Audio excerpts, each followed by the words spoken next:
We all know the rule back to sleep. And for very, very good reason. It has saved an incredible number of lives. But what if that's not the whole story? In this explainer, we're going to go beyond that essential first step. We're going to dive deep into the science of a baby's immediate sleep environment to see how we can make it even safer. So, that brings us to a question that's been on the minds of a lot of researchers for a while now. After the amazing success of the Back to Sleep campaign, why is it that in some places, like the US, progress has kind of hit a wall? The numbers just aren't going down anymore. Well, to figure that out, we need to look at a really key scientific idea called the triple risk model.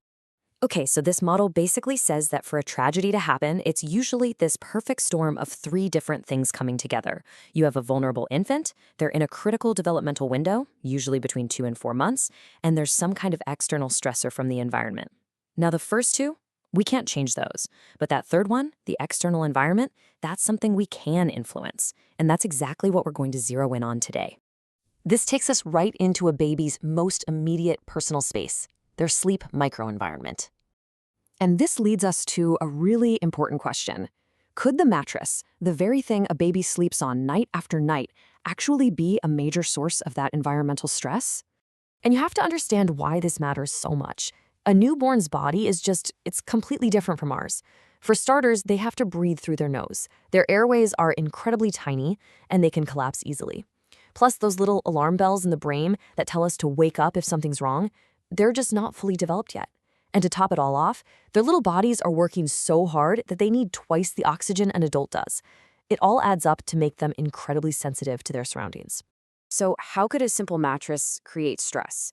Well, the science points to this chain reaction, a kind of cascade, where one thing can lead to another and then another. All right, let's break down how this can happen. This slide lays out a three-phase cascade.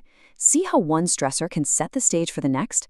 It kicks off with a chemical phase, then it can move into a breathing or ventilatory phase, and potentially end with a thermal or heat-related phase. So phase one is chemical. Certain materials like polyurethane foam or PVC that you might find in waterproof covers can release chemicals called volatile organic compounds or VOCs.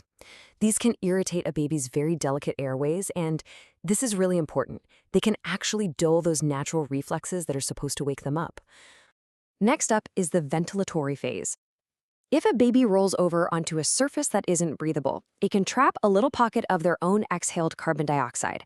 They end up rebreathing the stale air, which can lead to a state called hypercapnia, basically too much CO2 in their system. And that can actually send a signal to their body to pause breathing. And finally, you have the thermal phase. Materials that don't breathe well can trap heat, which raises the baby's core temperature. This overheating creates a dangerous double bind. It makes their body demand more oxygen at the exact same moment their instinct to wake up and get that oxygen is being suppressed. Now, this is where the science gets really interesting. This chart actually connects each of those stressors to specific physical evidence found during medical examinations. For instance, that struggle to breathe against trapped CO2 is linked to tiny ruptured blood vessels in the chest. The combination of irritating chemicals and heat is connected to fluid building up in the lungs. And the repeated lack of oxygen can actually affect the part of the brainstem that controls waking up. It's a clear chain of cause and effect. But look, this isn't just a theory in a lab. We can actually see the huge, real-world impact of addressing these stressors when we look at the data from different countries. So first, let's start with the United States. Here, plastic-based bedding is still pretty common, and the rate has unfortunately stalled out at about 0.40 deaths for every 1,000 babies born. Okay, now look at this chart. Just let it sink in. That number from the US is it's a world away from what other countries have achieved. The difference is night and day, and it's because those other nations took very specific steps to address the mattress itself. So what did they actually do? Well, in Italy, they focused on mandating firm, flat mattresses. Denmark took it a step further and straight up banned polyurethane pads in cribs.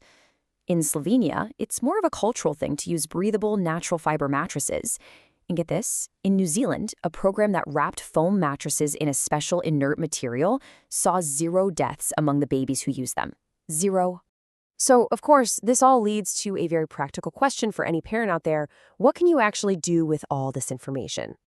Well, the really good news is that all this science points to a very clear guide. It tells us exactly what to look for when we're choosing a mattress for our little ones. Here it is. This is basically the checklist every parent can use.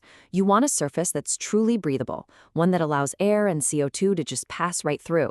It's got to be non-toxic, free from those off-gassing chemicals.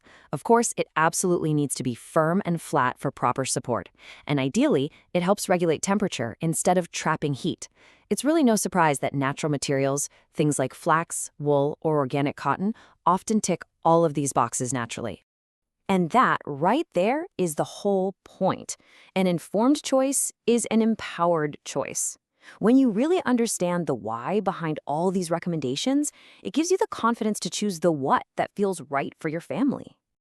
In the end, it just comes down to these simple, reassuring qualities. Just like this parent, Sophia, put it, she wanted very nice, natural materials. The mattress is firm, ideal for my newborn baby. It's as simple and as powerful as that. So, we'll leave you with this final thought. We focused a lot on the mattress today, but it really inspires a bigger question, doesn't it? What other parts of our children's world can we look at with fresh eyes to make them as safe and as healthy as they can possibly be? Thanks for joining us for this explainer.